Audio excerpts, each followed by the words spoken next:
Hello friends, date है आज 24 दिसंबर। देखेंगे करंट अफेयर न्यूज में कौन कौन सी इंपॉर्टेंट है हमारे एग्जाम पॉइंट ऑफ व्यू से। चलिए सेशन को स्टार्ट करते हैं। देखो, थोड़ी सी चर्चा हम लोग यूपीपीएससी के एग्जाम के भी करेंगे। पैटर्न देखोगे तो थोड़ा अनएक्सपेक्टेड था, और इसका जो कट ऑफ की बात करें तो बहुत लो जाने वाला है ना। तो बहुत सारे बच्चे पे पूछ रहे हैं कि सर ये कट ऑफ मेरा इतना नंबर आ रहा होगा कि नहीं। आप ये मान लो कि लगभग आप 80 क्वेश्चन अगर करेक्ट हो रहे हैं सब काटने पीटने के बाद, तो डेफिनेटली आपका इसमें सिलेक्शन हो जाएगा, है ना। 80 क्वेश्चन का मतलब क्या है, मैं थोड़ा सा यहाँ पे ब्रीफ कर देता हूँ, देन हम अपने करंट अफेयर पे चलेंगे। देखो, जो स्टेट पीएससी का पेपर हुआ अभी यूपी में, वो 150 क्वेश्चंस थे उसमें, ठीक है ना। 150 क्वेश्चंस थे। अब 150 क्वेश्चन की अगर मैं बात करूँ तो 150 क्वेश्चन के जो नंबर होते हैं वो होते हैं 200 मार्क्स, ठीक है। तो अगर आप एक क्वेश्चन का वैल्यू निकालोगे तो लगभग 1.33 के आसपास आता है। तो हम ना मार्क्स में नहीं जाएंगे, हम क्या करेंगे, इसी क्वेश्चन की चर्चा करेंगे, कितने क्वेश्चन आएंगे तो सही हो जाएगा। देखो, ऑन एवरेज बच्चे 100-120 के आसपास अटेम्प्ट करेंगे, लेकिन अगर आपका 80 प्लस जा रहा है ना, 80 प्लस जा रहा है, जनरल ओबीसी और वुमेन कैटेगरी ये सब, तो आप ये मान के रखो कि 100% आपको मेंस की भी तैयारी करनी चाहिए। 80 से नीचे आ रहा है थोड़ा सा डिफिकल्ट है। एससी एसटी में मान लो लगभग 70 से 72 के आसपास अगर आप आ रहे हैं, तो डेफिनेटली आपको मेंस की तैयारी करनी चाहिए, है ना। ठीक है। चलो, अब करंट अफेयर की बात करेंगे। जिन्होंने अभी तक ऐप डाउनलोड नहीं किया, आप ऐप को डाउनलोड कर सकते हो दोस्तों यहाँ से, है ना। चलो, तो देखो, सबसे पहले बात करेंगे इंडिया स्टेट ऑफ रिपोर्ट 2023 आई। अब इसमें इंपॉर्टेंट फैक्ट्स क्या है उसकी बात करेंगे। आपको याद करना कौन सी चीजें हैं जो आपको याद रहनी चाहिए, वो कौन से एग्जाम में पूछे जाते हैं, उसकी हम चर्चा करेंगे कि करके। देखो, आईएसएफआर की जो रिपोर्ट रिलीज हुई 2023 की, है ना। तो ये आईएसएफआर किस मिनिस्ट्री के अंतर्गत काम करता है, याद रखिए, union minister of environment forest and climate change, ठीक है। इसके अंदर में काम करती है। अब ये कहाँ से रिपोर्ट जारी होता है, तो फॉरेस्ट रिसर्च इंस्टीट्यूट है देहरादून में। तो एक क्वेश्चन तो ये बन जाता है कि कौन सी मिनिस्ट्री के अंतर्गत आता है। दूसरा क्वेश्चन ये बन जाता है कि जो ये फॉरेस्ट रिसर्च इंस्टीट्यूट है ये कहाँ पे है, तो देहरादून उत्तराखंड में, ये याद रखेंगे आप, ठीक है ना। चलो, अब बात करते हैं फॉरेस्ट कवर और ट्री कवर क्या होता है। देखो, फॉरेस्ट कवर और ट्री कवर में थोड़ा सा अंतर होता है, ठीक है।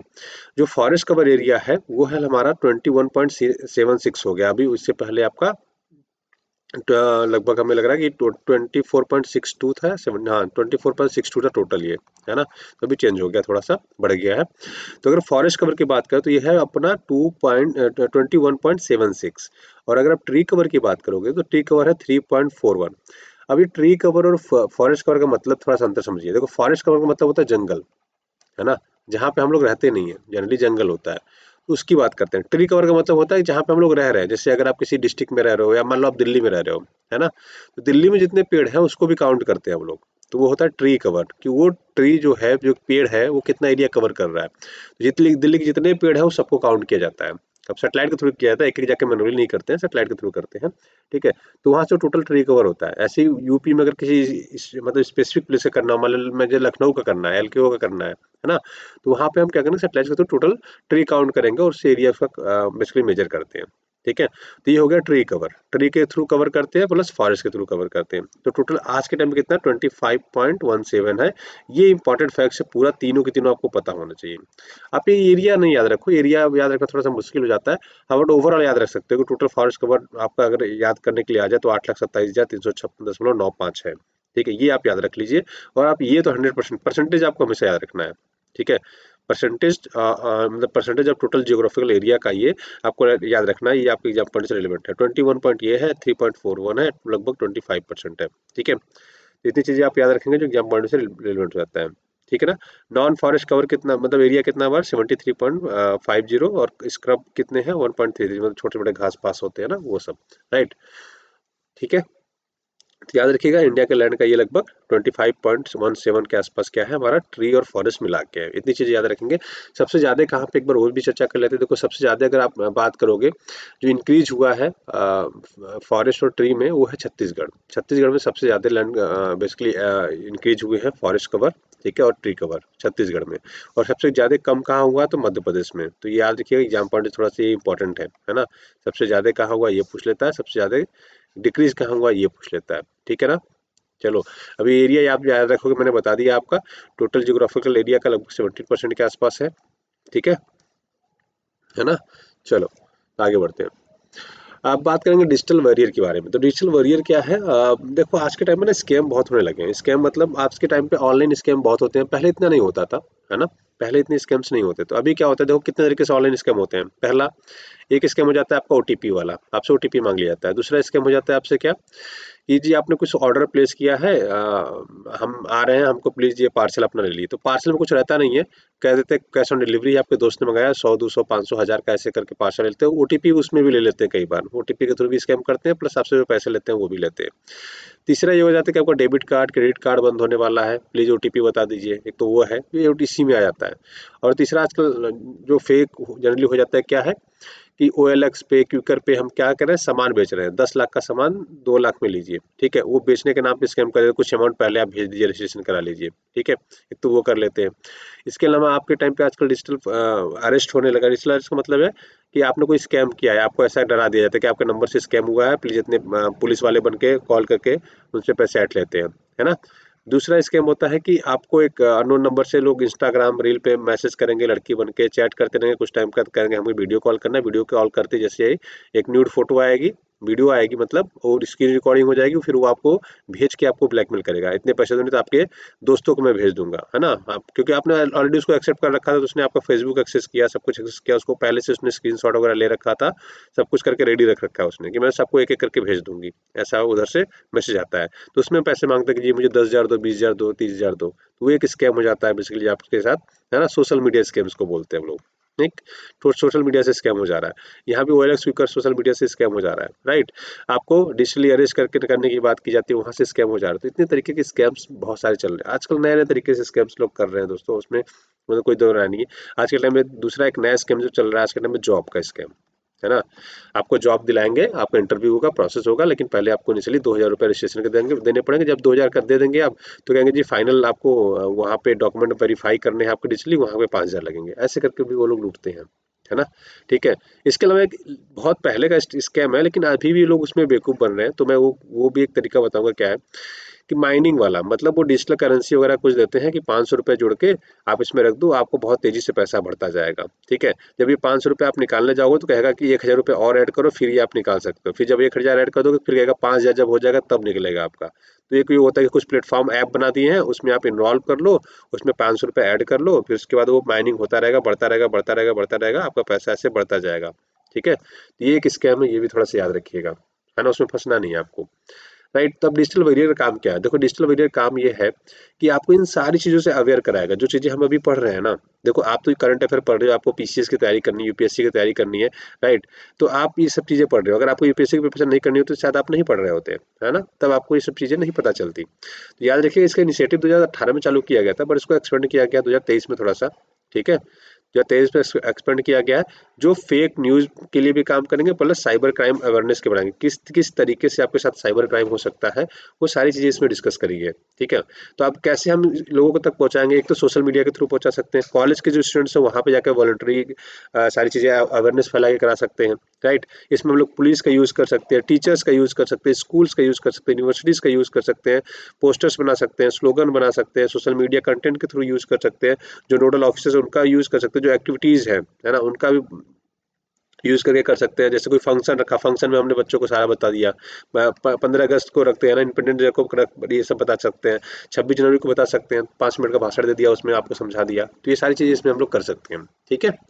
चलो अब बात करेंगे, देखो क्वांटम सैटेलाइट की। तो क्वांटम सैटेलाइट की अगर बात करें, तो आने वाले टाइम में ना, एक्चुअली इसरो या फिर हमारा जो इंडिया का सिक्योर डिजिटल डेटा की बात करें, कुछ भी ट्रांसफर करना हो, तो आने वाले टाइम में इसका यूज होने वाला है। क्वांटम बेसिकली बात करूं मैं, देखो सैटेलाइट के थ्रू हम मैसेज भेज सकते हैं, राइट, तो बट वो भी 100% सिक्योर नहीं होता है, सैटेलाइट को भी हैक किया जा सकता है। तो हम मतलब हमारी गवर्नमेंट ये सोच रही है दोस्तों, कि हम क्या करते हैं, हम क्वांटम सैटेलाइट लॉन्च करते हैं। क्वांटम सैटेलाइट का मतलब ये है कि ये आपको मैसेज जो देगा ना, वो मतलब देखो जनरली हम लोग क्या करते हैं, जैसे मान लो मुझे कुछ ABCD लिख के भेजना है किसी को, मैंने ABCD को ऐसे लिख दिया, #1 2 0 कुछ ऐसे लिख दिया। अब इसको समझने के लिए वो डिकोड करेगा कि इसने क्या लिखा है। अगर ABCD को समझना है तो ये हैश का मतलब है A, 1 का मतलब है B, 2 का मतलब है C, O का मतलब है D, या 0 का मतलब है D, ठीक है। तो वो समझ जाएगा, जिसको मैं मान लो मैंने ये इस पर्सन ने भेजा, है ना, मान लो रामू ने भेजा, ठीक है, श्यामू को भेजा, राइट। तो अब इसको ये चीज़ समझने के लिए इसको पता होना चाहिए कि जो ये भेज रहा है इसके पास, तो इसका मतलब कोड ये है, इसको पहले से पता होना चाहिए। लेकिन पहले से पता कैसे चलेगा? जब ये पहले से पता रहेगा, अगर मान लो इसने खुद फ़ोन के बताया कि जो मैं ये कोड भेज रहा हूँ, ये कोड का मतलब भी यही है, तो कोई मतलब तो रह नहीं गया, राइट? तो इसको डिकोड करते हैं ये लोग, डिकोड करने के बाद फिर पढ़ते हैं। बट जनरली क्या होता है कि अगर बीच में किसी ने यहाँ पे एंट्री मारी और आपका डेटा चुरा लिया, ठीक है, और ये डिकोड कर दिया कि अरे यहाँ पे ये डील होने वाली है, इतना है, ये है, इससे शेयर मार्केट ज़्यादा जाएगा, कम जाएगा, युद्ध हो सकता है, ये हो सकता है, बहुत सारी चीज़ें वो इंटरफेयर करके आपका निकाल सकता है उसमें। तो इसको सिक्योर करने के लिए क्या करेंगे हम, फोटोन के रूप में, मतलब आप फाइबर ऑप्टिकल केबल देखते हो ना, उससे क्या होता है, डेटा ऐसे ट्रेवल करता है लाइट के रूप में, राइट? तो हम उसके साथ फोटोन कोड भेज सकते हैं क्वांटम के रूप में, ठीक है? क्वांटम की उसका यूज करते हैं, एक क्वांटम की इसके पास रहेगा, एक क्वांटम की इसके पास रहेगा, एक दूसरे के पास रहेंगे। वो क्वांटम की के थ्रू हम उसको डिकोड कर सकते हैं। तो ये अब सीधी भाषा में अगर मैं आपको समझाऊं, तो ये एक ऐसा सिक्योर, मतलब आज के टाइम पे है, जो मतलब one of the safest way है का डेटा ट्रांसफर करने का, प्लस डेटा रीडिंग का, इनक्रिप्टेड डेटा को पढ़ने का। इसको हैकिंग के चांसेस बहुत कम हो जाते हैं, ठीक है? हैक तो देखो आज के टाइम में दुनिया में कुछ भी किया जा सकता है, बट इसकी प्रोबेबिलिटी बाकियों के कंपेयर में सबसे लोएस्ट है, ठीक है? तो इसलिए ये चर्चा में, तो याद रखिएगा, इसरो सैटेलाइट लॉन्च करा, जो 2 से 3 साल में हम लोग क्या करेंगे, क्वांटम नेशनल मिशन के तहत इसको बनाएंगे। अब यूनाइटेड नेशन का एक गवर्निंग बॉडी है, इंटरनल जस्टिस काउंसिल, ठीक है, जनरल असेंबली के अंतर्गत आता है। तो उसके जो जस्टिस चुने गए हैं, चेयरपर्सन चुने गए हैं, हमारे इंडिया के ही हैं, फॉर्मर चीफ सुप्रीम कोर्ट के फॉर्मर चीफ जस्टिस हैं, ठीक है? उनका नाम याद रखिएगा, एग्जाम पढ़ने इंपॉर्टेंट रहता है क्योंकि इंडियन है ना? ये इनकी फोटो है दोस्तों। मदन बी लोकुर, इनका नाम है मदन बी लोकुर, तो ये याद रखिए, एग्जाम पॉइंट से रिलेवेंट है। क्या चूज किए गए हैं? तो चेयरपर्सन चूज किए गए हैं, किसके? यूनाइटेड नेशन का इंटरनल जस्टिस काउंसिल जो है, कितने साल के लिए? 4 साल के लिए। तो ये चीजें याद रखिएगा, खासतौर पे जो लोग स्टेट पीएससी का एग्जाम देते हैं ना, उनके लिए तो ज्यादा इंपॉर्टेंट हो जाता है, ठीक है? हाँ, यूपी पीएससी ने इस बार क्वेश्चन थोड़े से खराब पूछ दिए, बट ठीक है, कोई बात नहीं, अगली बार हो सकता है ठीक से पूछेंगे, ठीक है? तो याद रखिएगा, ये एग्जाम पॉइंट से रिलेवेंट हो जाता है आपके। उसके बाद बात करेंगे स्टार सैटेलाइट की, चर्चा में क्यों है? क्योंकि मणिपुर में ये दोस्तों मिला, स्टार सैटेलाइट जो है ये मणिपुर में मिला है। तो एक कंसर्न हुआ कि यार स्टार सैटेलाइट को तो इंडिया ने अभी तक परमिशन ही नहीं दी है यहाँ पे काम करने के लिए, है ना? आप एक चीज सोच के देखो, ये हमारा इंडिया का बॉर्डर है, हमने स्टार सैटेलाइट आई, हमारे कहने का नहीं नहीं हमारे यहाँ काम नहीं करना है, ठीक है? तो वो वापस चले गए। अब मणिपुर में स्टार सैटेलाइट का डिवाइस मिलना, वो अपने आप में बहुत ही चिंताजनक विषय है ना? कि इसका डिवाइस यहाँ मिला कैसे, डिवाइस आया कैसे, प्लस ये सैटेलाइट्स का यूज करके इंटरनेट चला कैसे रहे, राइट? देखो, बहुत सारे मल्टीपल फैक्टर है कि अच्छा ये स्टार सैटेलाइट है क्या, सबसे पहले ये बताता हूँ। देखो, स्टार लिंक का सैटेलाइट्स है, जो इलॉन मस्क का आपने नाम सुना होगा, ट्विटर का नाम सुना होगा, ट्विटर के मालिक इलॉन मस्क है ना? ट्विटर को आज के टाइम में एक्स बोलते हैं हम लोग, राइट? तो स्टारलिंक सैटेलाइट उन्हीं की कंपनी है, जिसमें वो लोग इंटरनेट प्रोवाइड कराते हैं। अब इन्होंने क्या किया है, लो अर्थ ऑर्बिट में 1000 से ज्यादा सैटेलाइट्स भेज रखे हैं। तो ये इनका जो सैटेलाइट्स है ना, इंटरनेट बहुत बढ़िया प्रोवाइड कराता है, ठीक है? इंटरनेट बहुत बढ़िया प्रोवाइड कराता है। बट गवर्नमेंट इनको इंडिया में इंटर नहीं करने दे रही है। क्यों इंटर नहीं करने दे रही है? इंटर इसलिए नहीं करने दे रही है कि जो लोकल आपके इंटरनेट प्रोवाइडर हैं, वो सब खत्म हो जाएंगे, ठीक है? क्यों? क्योंकि ये चार्जेस थोड़े ज्यादा रखते हैं, 500 1000 रुपए 1500 रुपए एक महीने का रखते हैं। स्टारलिंक आपको वही चीजें आके 500 रुपए में देना चालू कर देगा, है ना? या 400 रुपए में देना पर चालू कर देगा, इंटरनेट भी अच्छी देगा, फैसिलिटीज भी अच्छी देगा, सब कुछ अच्छा देगा। तो जनता के हिसाब से देखो तो बहुत बढ़िया इसका आना है, लेकिन इसमें रोजगार बहुत लोग के खत्म हो जाएंगे। मतलब कुछ तो हमें लग रहा है कि थाउजेंड्स ऑफ जो कंपनियां हैं लगभग बंद करने की कगार पे खड़ी हो जाएंगी, है ना? उनको सर्वाइव करना मुश्किल हो जाएगा। तो इसलिए गवर्नमेंट बेसिकली ये सारी चीजें सोच रही है कि इनको इनको आने से जो हमारे लोकल्स कंपनियां वो खत्म हो जाएंगी, और पैसा कमा के लोग कहाँ ले जाएंगे? यूएसए तो ले जाएंगे, है ना? तो गवर्नमेंट इसलिए बेसिकली आने नहीं दे रही है, तो इसलिए उन्होंने रोक रखा है। तो याद रखिएगा, एग्जाम पॉइंट थोड़ा सा रिलेवेंट है, कहाँ पे पाया गया? मणिपुर में, ठीक है? स्टारलिंक सैटेलाइट्स, तो ये थोड़ा सा याद रखेंगे। अब बात करेंगे bio vitamin based national highway. तो देखो, पहला नेशनल हाईवे बन रहा है दोस्तों नागपुर में, नागपुर से मंदसौर बाईपास तक एक रोड बन रहा है, जिसमें ये लोग कचरा यूज कर रहे हैं। कचरा का मतलब मैं सीधे कचरा इसलिए कह रहा हूँ क्योंकि मतलब ये उसका यूज नहीं, जैसे पराली, है ना? हरियाणा वगैरह में देखो पराली जलाते हैं लोग, तो उसके क्या करते हैं, उसको जाके दिल्ली में बेसिकली पोल्यूशन क्रिएट करता है। पंजाब में जलाते हैं तो वो भी दिल्ली तक हवा जाके दिल्ली तक पोल्यूशन करती है। तो अब इसको ये लोग यूज करके रोड में डाल रहे हैं, है ना? ठीक है, बहुत सारे प्रोसेस होते हैं। तो क्रॉप का स्टबल होते हैं, क्रॉप का जो कचरा निकलता है, या उसके पंखुड़ी डंडे वगैरह जो निकलते हैं उससे, क्रॉप्स के, धान के हो गए, गेहूं के हो गए, उन सबको इसमें डाल के बनाया जा रहा है। वेजिटेबल ऑयल्स डाले जा रहे हैं, एल्गी डाले जा रहे हैं, लिंगलिंग डाले जा रहे हैं।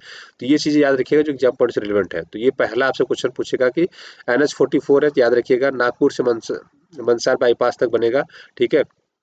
कहाँ पे है? महाराष्ट्र में। तो किस मिनिस्ट्री के अंतर्गत आता है याद रखिएगा, मिनिस्ट्री ऑफ क्या रखेंगे, नेशनल हाईवे पे, ठीक है, तो याद रखेंगे यूनियन मिनिस्ट्री का, रोड एंड मिनिस्ट्री के अंतर्गत आता है, तो याद रखेंगे जहाँ पॉइंट से रेलवे जाता है, ठीक है।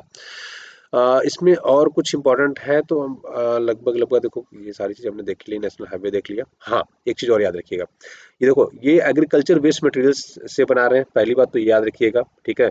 लिग्निंग क्या होता है प्रोसेस, तो लिग्निंग बेसिकली मैं अगर बात करूँ तो एक प्रोसेस होता है जिसमें हम लोग क्या करते हैं, जो एग्रीकल्चर के वेस्ट मटेरियल होते हैं ना, उसको हम लोग प्लांट बेसिकली प्लांट बेस्ड जो मटेरियल होते हैं उसका हम लोग यूज करके क्या करते हैं, यूजेबल चीजें बनाते हैं। मतलब रोड में हम जो बना रहे हैं उसको हम लिग्निंग कहते हैं। तो ये थोड़ा सा याद रखिए, एग्जाम्पल नहीं समझ में आया फिर से समझाता हूँ। देखो जो बायोमास होता है ना, जो बायोमास का मतलब ये है कि जो नेचुरली चीजें हैं, नेचर के साथ है, मतलब जो अब यहाँ पे देखो ये क्रॉप स्टेबल जो है, क्रॉप स्टेबल की अगर मैं बात करूँ, क्रॉप स्टेबल का मतलब हो कि अगर आप आम भाषा में अगर मैं आपसे बात करूँ, तो जो धान होता है ना, धान के जो बीज निकालने के बाद जो पराली बचती है, अब आपके यहाँ कुछ और कहते होंगे हो सकते हैं, ठीक है, जो पराली की ऐसे बनते हैं ना, पुआल भी कई जगह, अच्छा यूपी में कई जगह पुआल भी बोलते हैं इसको, ठीक है, पुआल बोलते हैं।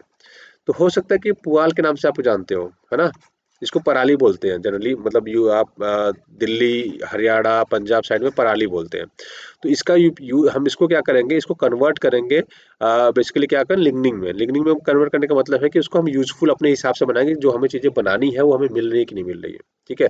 अब इसका यूज करने का फायदा क्या होगा, तो ये कहा जा रहा है ग्रीन हाउस गैस को जो इमिशन होता है उसको 70% कम कर सकते हैं इसके थ्रू। प्लस जो कचरा वेस्ट करके पोल्यूशन हम फैला रहे थे वो हम जलाएंगे नहीं, जलाने के बजाय हम लोग क्या करेंगे, इसका जमीन में रोड बनाने के काम में यूज ले लेंगे, ठीक है। तो इसलिए थोड़ी सी इंपॉर्टेंट हो जाती है, ठीक। चलो तो आज की वीडियो बस इतने रखते हैं, नेक्स्ट नेक्स्ट लेक्चर में मिलते हैं दोस्तों, ठीक है। तो आशा करते हैं वीडियो पसंद आएगा, पसंद आया तो अपने दोस्तों के साथ लाइक सब्सक्राइब करना ना भूलिएगा। वीडियो देखने के लिए बहुत बहुत धन्यवाद, आपका दिन शुभ हो, thank you so much, have a great day.